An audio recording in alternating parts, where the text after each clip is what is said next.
একটি শহরের অন্ধকার গলিতে এক সাইকোপ্যাথিক ধর্ষক তার অপরাধ চালিয়ে যাচ্ছিল। তার নাম ছিল রাকিব।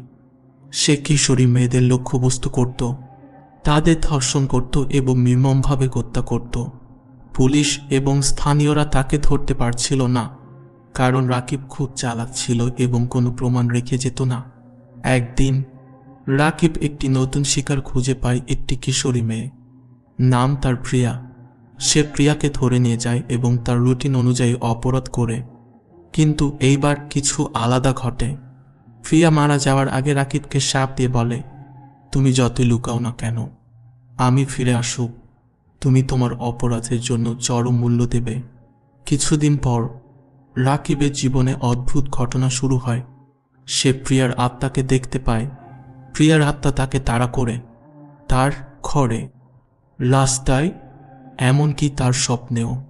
রাকিব ভয় পেতে শুরু করে, কিন্তু সে বুঝতে পারে না কি করবে। এক রাতে প্রিয়ার আত্মা রাকিবকে তার অপরাধের জন্য শাস্তি দেওয়া শুরু করে। সে রাকিবকে তার নিজের অপরাধের দৃশ্যগুলো দেখায়, কিভাবে সে নিরীহ মেয়েদের ধর্ষণ করত এবং হত্যা করত। প্রতিটি দৃশ্য রাকিবকে আরও বেশি ভয়ঙ্কর করে তোলে। প্রিয়ার আত্মা রাকিবকে নির্মমভাবে নির্যাতন করে। সে রাকিবকে উপলব্ধি করায় যে সে কত বড় পাপ করেছে। রাকিবের মনে হয় যেন সে নিজেই তার শিকারদের ব্যথা অনুভব করছে। সে চিৎকার করে, কিন্তু কেউ তাকে সাহায্য করতে আসে না।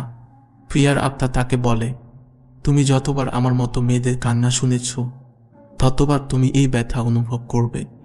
রাকিব শেষ পর্যন্ত পাগল হয়ে যায়। সে রাস্তায় বেরিয়ে আসে এবং তার অপরাধের কথা স্বীকার করে। পুলিশ তাকে গ্রেফতার করে, কিন্তু রাকিবের মনে শান্তি আসে না।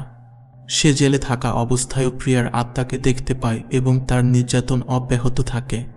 গ্রামবাসীরা বিশ্বাস করে যে প্রিয়ার আত্মা এখনও সেই অন্ধকার গলিতে ঘুরে বেড়ায়, অন্যায়ের প্রতিশোধ নেওয়ার জন্য।